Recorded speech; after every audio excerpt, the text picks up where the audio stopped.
السلام علیکم سامعین، آج ہم آپ کو شوہر اور ایک بیوی کی خوبصورت کہانی سنانے جا رہے ہیں۔ اس کا عنوان ہے شوہر ہو تو ایسا۔ ایک مرد و عورت کی شادی ہوئی اور ان کی زندگی ماشاءاللہ خوشیوں سے بھری تھی۔ شوہر ایک دن بیوی سے بولا، تم نے آج نماز نہیں پڑھی؟ بیوی نے جواب دیا، میں تھک گئی تھی اس لیے نہیں پڑھی، صبح پڑھ لوں گی۔ شوہر کو یہ بات بری لگی مگر اس نے بیوی سے کچھ نہ کہا، خود نماز پڑھی، تلاوت کی اور سو گیا۔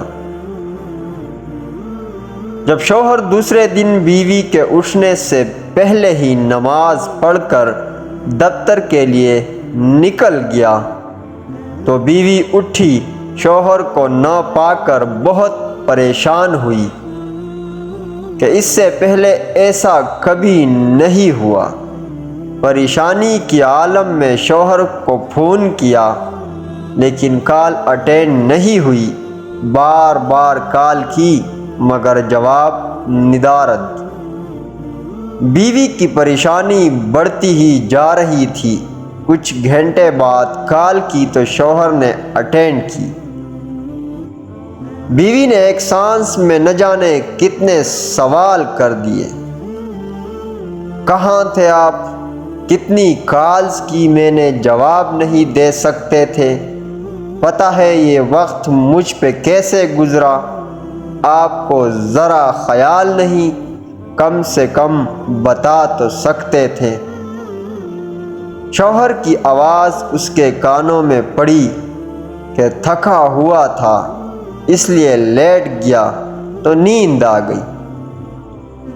بیوی 2 منٹ کی کال کر کے بتا دیتے تو کتنی تھکاوٹ بڑھ جاتی۔ آپ کو مجھ سے ذرا پیار نہیں؟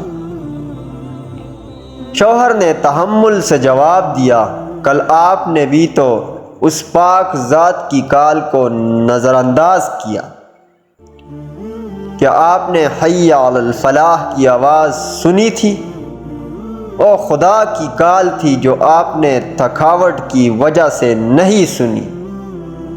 اس وقت بھی 5 منٹ کی بات تھی۔ نماز پڑھنے سے آپ کی تھکاوٹ کتنی بڑھ جاتی۔ کیا آپ کو اپنے اس پروردگار سے اتنا پیار بھی نہیں جس نے آپ کو سب کچھ دیا؟ کیا پروردگار کو یہ بات پسند آئی ہوگی؟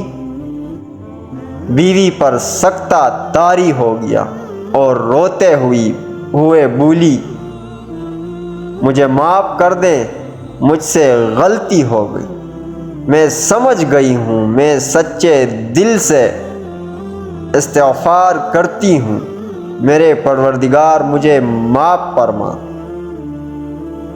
تو پیارے دوستوں، سچا شریک حیات وہی ہے جو آپ کو دنیاوی تحفظ اور خوشیوں کے ساتھ آخرت میں بھی سرخروب کروائے اور آپ کے ساتھ کھڑا ہو اور آپ کو بھٹکنے سے بچائے۔ خداوندی تعالی ہم سب کو نماز پڑھنے کی توفیق عطا فرمائے، آمین ثم آمین۔ حقیقی نوٹ یا خلاصہ اس پوسٹ کا یہ ہے کہ اس پوسٹ نے میری زندگی بدل دی۔ میں ساری رات سوچتا رہا کہ میرے رب کو کتنا برا لگتا ہوگا کہ میرا تخلیق کیا گیا بندہ میرے ہی بلاوے کو نظر انداز کر رہا ہے۔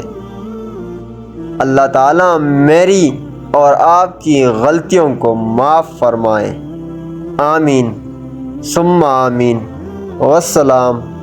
خوش رہیں، آباد رہیں، اپنی دعاؤں میں خصوصی یاد رکھیں اور 5 وقت کی نماز قائم کریں۔